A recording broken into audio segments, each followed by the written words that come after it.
देखिए बच्चे, स्टैटिस्टिक्स में बहुत सारे बच्चों की ये क्वेरीज आ रही थी कि सर स्टैटिस्टिक्स में बहुत प्रॉब्लम आ रही है, तो हम ले आए हैं एक्सरसाइज। अब देखो ओल्ड बुक में तो ये 12.3 है, लेकिन ये 12.1 की एक्सरसाइज रह गई अब आपके सिलेबस में, क्योंकि ग्राफ ही ग्राफ रह गया है। ठीक है, तो एक ही एक्सरसाइज है, बस यही करने हैं। तो पहला क्वेश्चन है, कह रहा है कि ये हमें एक डेटा दिया है और हमसे कह रहा है represent the information given the graphically.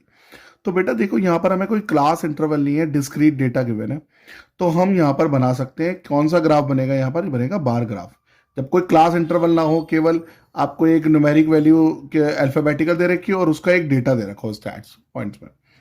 तो देखो हम क्या करेंगे, सबसे पहले ये जो फीमेल फर्टालिटी रेट है, ये दे रखा है 31.825। तो देखो सबसे लार्ज नंबर 31 है, स्मॉल 4 है। तो सबसे पहले देखो बेटा, ये एक्स एक्सिस ग्राफ आपको दिख रहा होगा, ये वाई एक्सिस। आपने 5 का गैप ले लेना है, 35, क्योंकि 31 मैक्स है। तो 0 to 5 स्केल लिखना बहुत इंपॉर्टेंट है। तो देखो ये वाई एक्सिस है, ये एक्स एक्सिस है। तो हम एक्स एक्सिस का स्केल लिखेंगे, कैसे लिखने का तरीका देखो, ऐसे लिखते हैं on Y axis 1 large division 1 centimetre equal to 5%। देखो ये फर्टैलिटी रेट है ना परसेंट में, तो आप एक बॉक्स का मतलब 1 लार्ज डिवीजन, ये लार्ज डिवीजन होती है 5%, ये फिर ये 5%, तो एक बॉक्स 5% का है।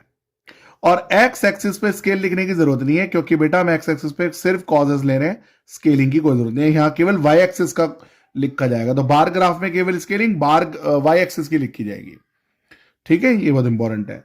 अब आपको कुछ नहीं करना है, एक बॉक्स का गैप देना है। फिर एक बॉक्स में पहला है रिप्रोडक्टिव हेल्थ कंडीशन। देखो लिखने का तरीका बिल्डिंग के अंदर ही लिख दिया बेटा। ये रेक्टेंगुलर शेप की बिल्डिंग्स होती है, इन्हें बार्स कहते हैं, बार्स, तो इसलिए बार ग्राफ। तो ये देखो, ये पहला बार है रिप्रोडक्टिव हेल्थ कंडीशंस में 31.8। अब बच्चे कहते हैं सर एग्जैक्ट कैसे पता लगेगा 30? बेटा किसी टीचर को भी नहीं पता लगता है एग्जैक्ट, तो किसी टीचर को भी नहीं पता लगता है, क्योंकि 30 to 35 है। जब 32 बिल्कुल होने ही वाला हो, क्योंकि दो दो का गैप हो गया। अब यहां पर 5 है, 5 का गैप है, पर एक छोटे बॉक्स में 10 बॉक्स होते हैं, आपको पता होगा। तो दूसरे बॉक्स के जस्ट पहले टिप आपकी पेंसिल बहुत शार्प होनी चाहिए, इस तरह से, और शार्प में बिल्कुल पॉइंट लगा दो, और थोड़ा बहुत ऊपर नीचे बेटा चलता है, मार्क्स मिल जाते हैं। तो 31.8। इसी तरह बेटा एक बॉक्स छोड़ो, फिर दूसरी बिल्डिंग।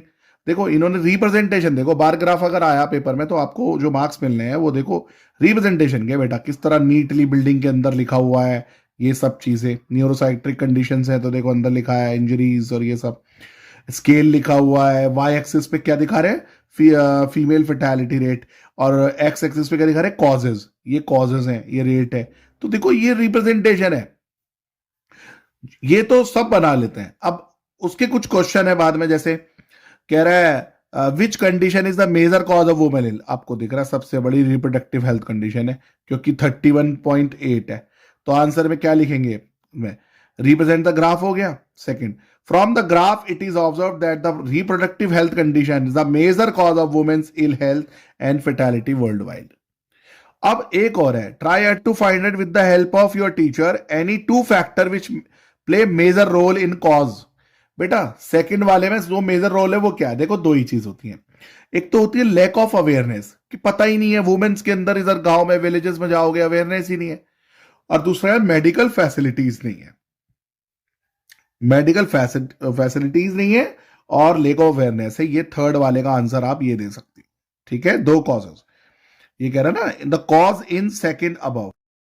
तो अब ये वाले कॉज में जो सेकंड में जो हमारी कॉज है रिप्रोडक्टिव हेल्थ कंडीशन है, भाई एक तो बहुत सारे लोगों को पता ही नहीं है, दूसरा भाई जब पता है तो उन पे फैसिलिटीज नहीं है, पैसा नहीं है इतना कि वो शहर में जाएं और इलाज करा सकें। ठीक है, तो मुझे मेरे हिसाब से आपको ये क्वेश्चन समझ में आया होगा। समझ में आया तो लाइक करें, शेयर करें, सब्सक्राइब करें।